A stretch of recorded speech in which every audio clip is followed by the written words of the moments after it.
Chapter 2 and chapter 3 வந்து நம்ம எப்படி டீல் பண்ணோம்னா, ஒண்ணு வந்து எக்ஸ்டர்னல் அனாலிசிஸ். அதாவது வெளியில இருக்க என்வைரன்மென்ட்ட அனலைஸ் பண்ணுவோம் செகண்ட் சாப்டர்ல. Like demographic environment or political, cultural அது மாரி அத படிச்சோம். அப்புறம் இன்டர்னல் அனாலிசிஸ் அப்படிங்கிறதையும் நம்ம படிச்சோம்ல. ஸோ இன்டர்னல் அனாலிசிஸ்ல அவங்க எதெல்லாம் பத்தி பேசியிருந்தாங்கன்னு நம்ம பார்த்தோம். இப்ப இங்க என்ன சொல்லிட்டாங்க, so first you studied about what is strategic management, why strategy is important அது. நம்பர் 2 வந்து you studied about your environment.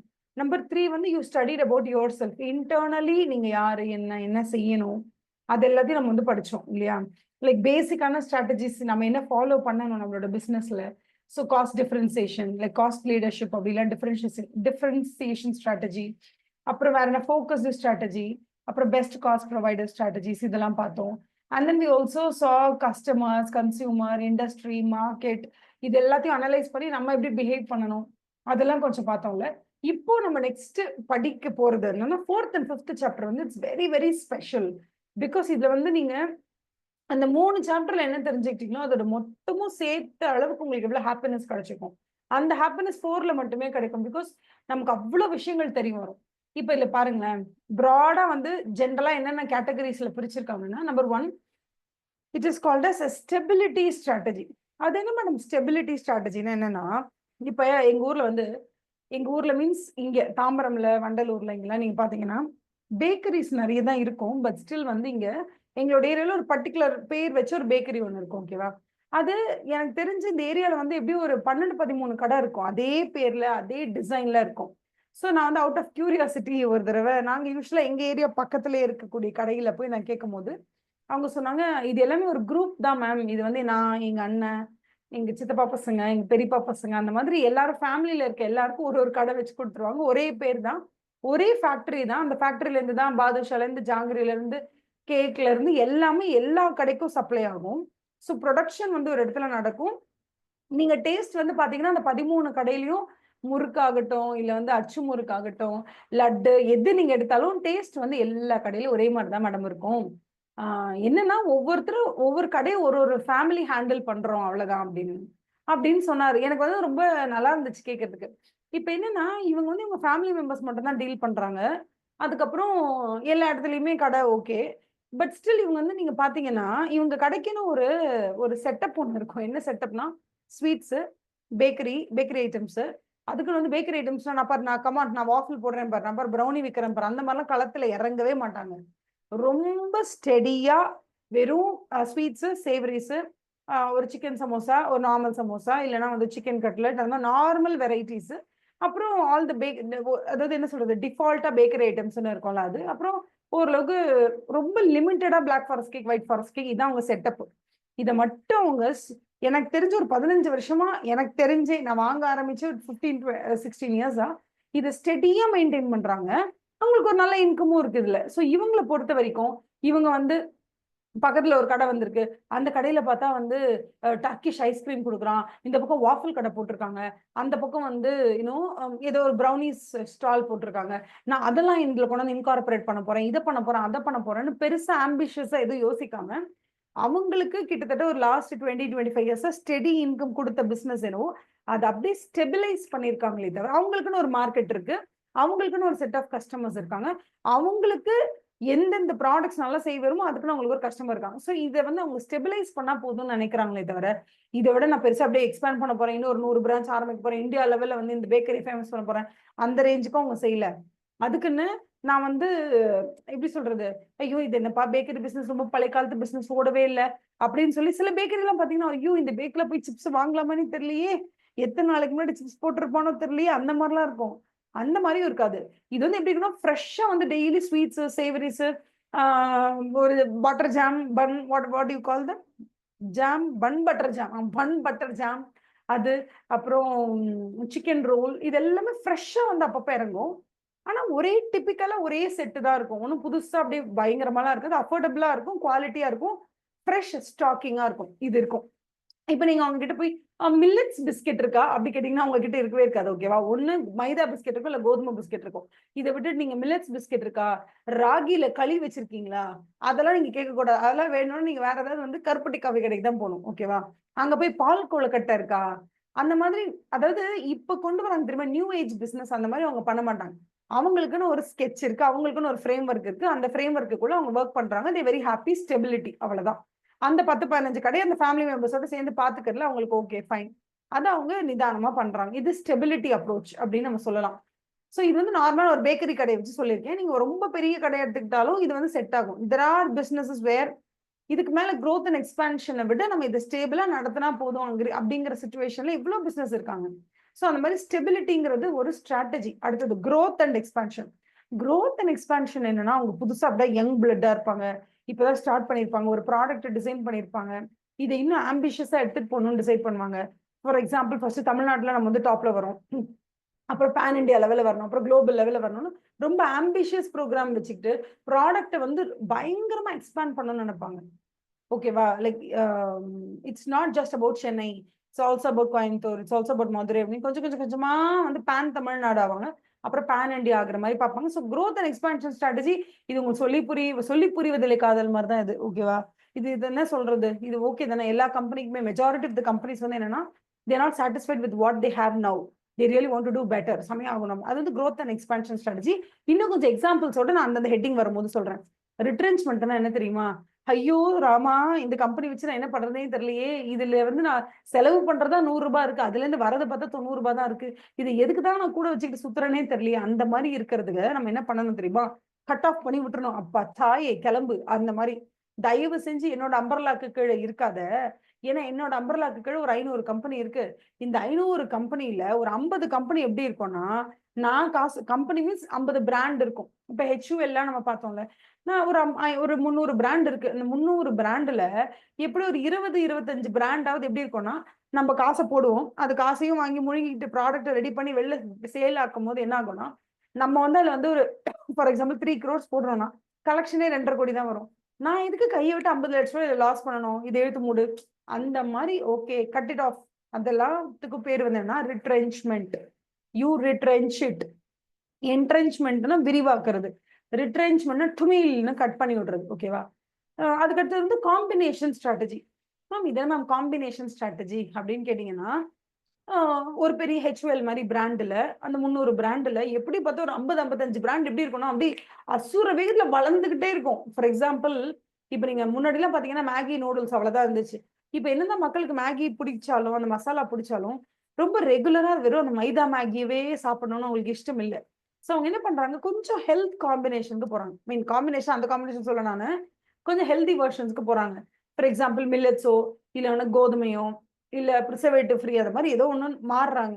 அப்ப மேகி என்ன பண்றாங்க, சரி ஓகே நம்ம ஓல்டு ஸ்டைலே போக வேண்டாம், நம்ம இன்னும் கொஞ்சம் வெரைட்டிஸை கொண்டு வரலாம்னு சொல்லிட்டு என்ன பண்றாங்கன்னா they are bringing in varieties. So இந்த வெரைட்டிஸை கொண்டு வரும்போது என்ன ஆகுதுன்னா, மேகி அப்படிங்கிற அந்த ஒரு பர்டிகுலர் பிராண்டை மட்டும் கொஞ்சம் என்ஹான்ஸ் பண்றாங்க, கொஞ்சம் எக்ஸ்பேண்ட் பண்றாங்க. இதுவே வந்து there are products which are not at all selling.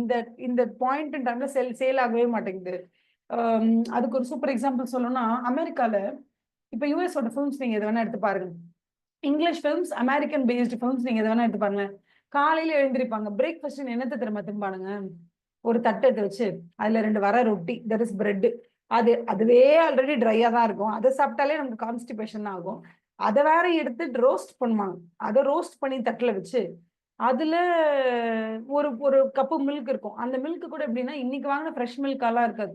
சரி ஓகே, இன்னைக்கு காலையில 3 மணிக்கு ஆவின் பால் பாக்கெட் வந்திருக்கும் கடைக்கு, அதை இன்னைக்கு வாங்கிட்டு வரோம் அப்படிலாம் இல்லை. ஒரு டின்னு வச்சிருப்பானுங்க, அது வந்து 90 நாள் 100 நாள் 150 நாள் பால் நல்லா இருக்கும்ன்ற மாதிரி ஒரு டின்னு ஃபுல்லா பால் இருக்கும். அதை ஃப்ரிட்ஜ்ல இருந்து அப்படியே எடுப்பானுங்க, எடுத்து ஒரு கப்ல ஒரு பாலை ஊற்றுவாங்க, ஒரு 2 பிரெட், அப்புறம் பார்த்தா ஒரு பாக்கெட்டை பிரிச்சு டொயின்னு கொட்டுவாங்க, பார்த்தா ஃபுல்லா அப்படியே கார்ன்ஃபிளெக்ஸா கொட்டும். அவங்களோட பிரேக்ஃபாஸ்டே என்னன்னா இந்த 2 ரொட்டி கொஞ்சம் கார்ன்ஃபிளெக்ஸ் பால், இவ்வளவுதான். இதெல்லாம் காலையில நம்ம வீட்டுல வச்சோம்னு வச்சுக்கோங்களேன், முதல்ல ஃபர்ஸ்ட் ஆஃப் ஆல் நமக்கே சாப்பிட பிடிக்காது. அது காலையில இருந்து கொலப்பசியில நம்ம இருப்போம். ஓகேவா? அப்போ வந்து ஒரு 2 இட்லி, ஒரு சாம்பார், ஒரு சட்னி, 2 வடை, கொஞ்சம் பொங்கல், ஓகேவா, இல்ல 2 பூரி இப்படி சாப்பிடுவோமா? அதை விட்டுட்டு அங்க போய் அந்த கார்ன்ஃபிளெக்ஸ், அது ஆக்சுவலா கார்ன்ஃபிளெக்ஸ் ட்ரை பண்ணிருக்கேன். ஓகேவா? ஒரு தடவை வந்து ஏதோ ஒரு ரெசார்ட்டுக்கு போயிருக்கோம், அவங்க வந்து காலையில இங்கிலீஷ் பிரேக்ஃபாஸ்ட் வேணுமான்னு கேட்டாங்க. நானும் ஸ்டைலா தானே இருக்கு, சரி okay okay bring English breakfast அப்படின்னு சொல்லிட்டேன். மத்த எல்லாரும் இட்லி வடை பூரி ஏதோ ஆர்டர் பண்ணிருக்காங்க, நான் மட்டும் வந்து இங்கிலீஷ் பிரேக்ஃபாஸ்ட் சொல்லிட்டேன். பிரேக்ஃபாஸ்ட் வந்துச்சு பாருங்க, அந்த கொடுமை ஏன் கேக்குறீங்க, வெறும் அப்படியே பொரிச்ச கார்ன், கொஞ்சம் ஒரு டம்ளர் பால், 4 பிரெட், டோஸ்ட் பண்ண பிரெட்.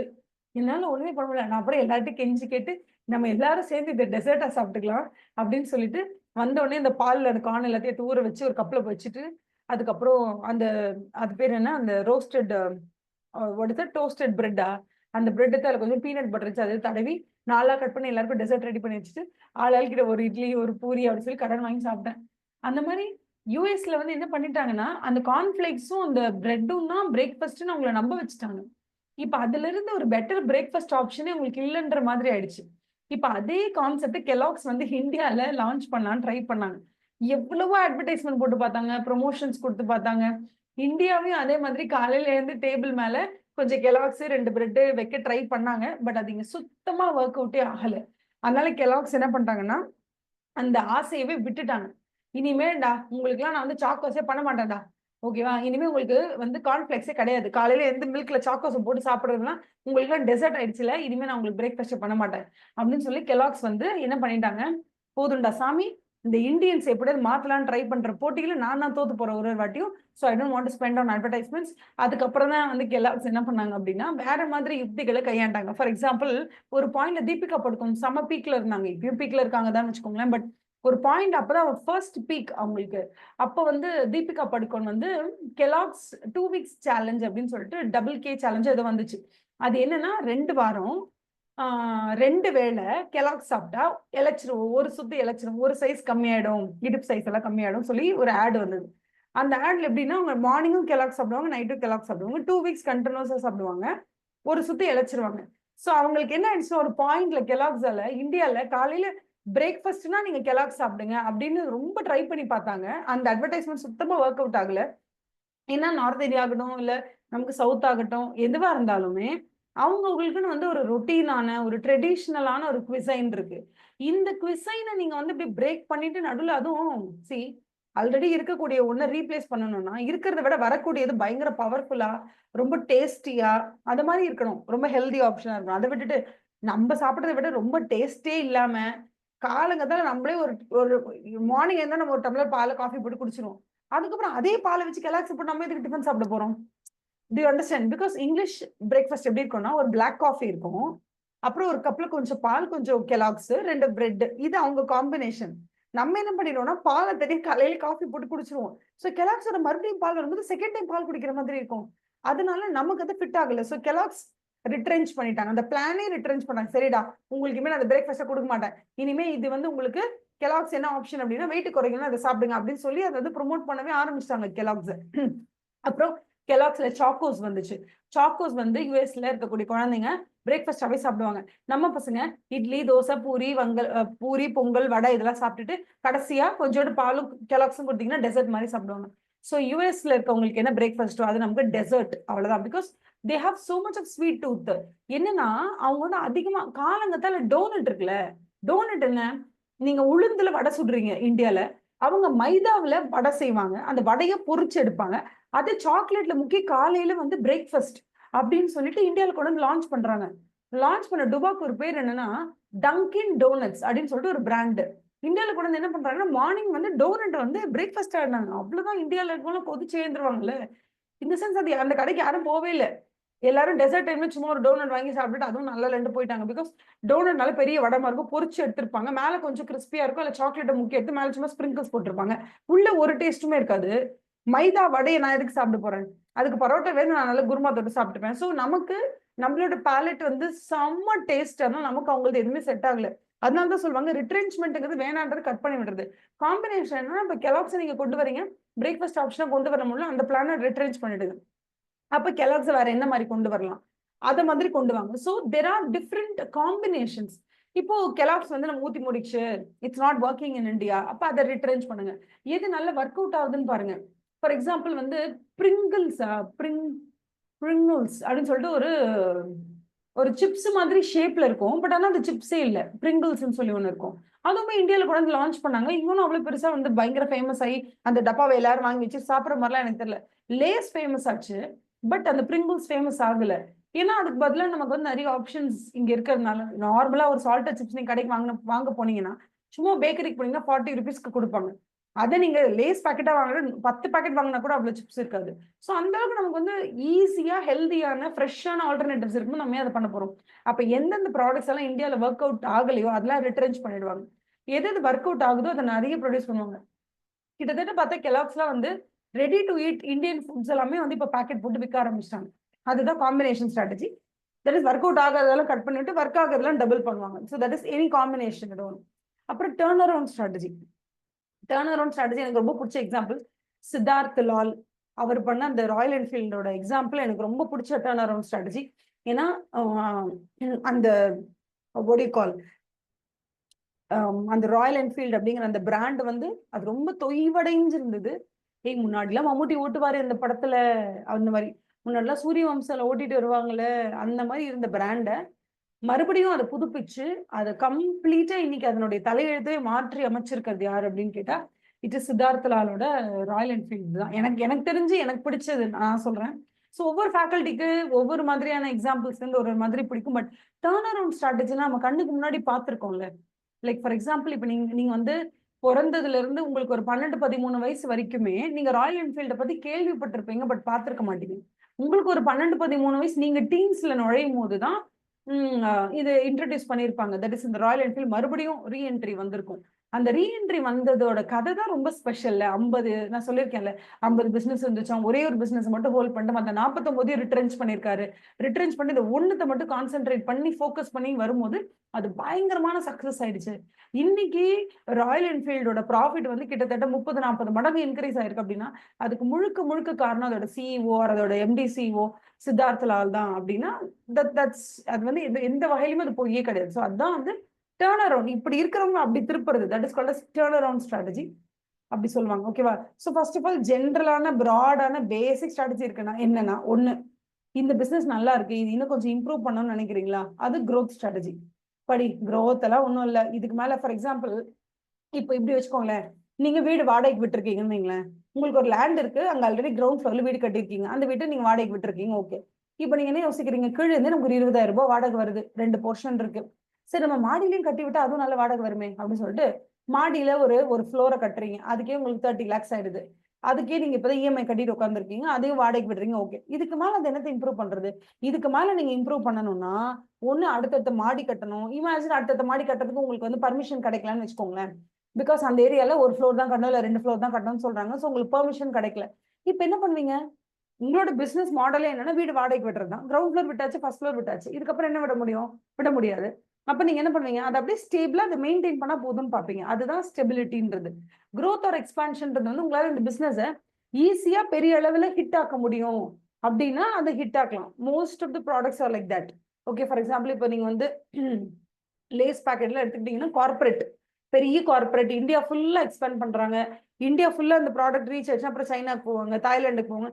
ஒரு கண்ட்ரியா போய் அந்த ப்ராடக்ட் எக்ஸ்பேண்ட் பண்ணி போயிட்டே இருப்பாங்க. அதுதான் growth ஆர் எக்ஸ்பென்ஷன்.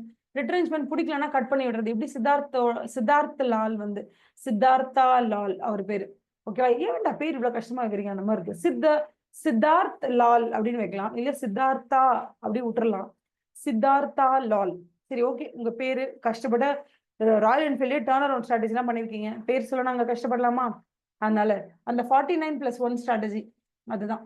இந்த +1 தான் அவர் வந்து இது பண்ணார், இதை வந்து மைனஸ் ஆகிட்டார். எல்லாத்தையும் எஸ் அடிச்சு துவம்சம் பண்ணுங்கோ அப்படின்ட்டார்.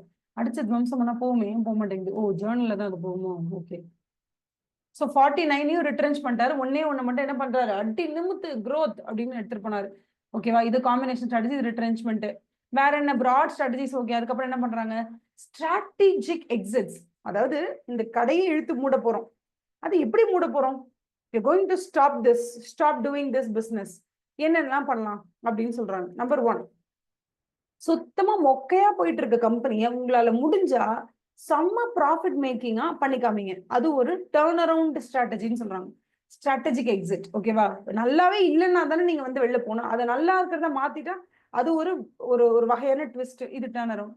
டைவர்ஸ்மெண்ட் என்னன்னா, சத்தியமா இந்த கம்பெனி என்னால வச்சு மேய்க்கவே முடியல, I don't have time, I don't have the resources and I really don't want to do it. அதனால இது யாருக்காவது நான் வந்து வித்துடுறேன் அவ்வளவுதான் அப்படின்னு சொல்லிட்டு இந்த பிசினஸ் வேற யாருக்காவது வித்துடுறது. You're selling off the business. அடுத்தது லிக்விடேஷன். லிக்விடேஷன் என்னன்னா, இந்த பிசினஸ் நான் யாருக்கும் கொடுக்க போறது இல்லை. ஓகேவா? நான் என்ன பண்ண போறேன், இந்த பிசினஸ் அப்படியே ஸ்டாப் பண்ணிட்டு இதுல நான் என்ன அசெட்ஸ் வாங்கி வச்சிருக்கோம் அதெல்லாம் வெளியில சும்மா வெறும்னா அசெட்ஸா வித்து அதை காசா கிட்ட போறேன். லேண்டை வித்துற போறேன், இந்த லேண்ட் தனியா வித்துற போறேன், ஃபேக்டரிக்குள்ள இருக்கிற மிஷின்ஸ் எல்லாம் தனித்தனியா விற்க போறேன். That is called liquidation. Liquidation is something where you are selling all of your assets and அதுல இருந்து ஒரு பணம் கிடைக்கும். அதை வச்சு உங்களோட லைபிலிட்டிஸ் எல்லாத்தையும் செட்டில் பண்ணிட்டு மிச்சம் மீதி இருக்கிற அசெட்ஸ் வித்துட்டு பணத்தை எடுத்து வீட்டுக்கு போயிடுறது. இதுதான் லிக்விடேட்.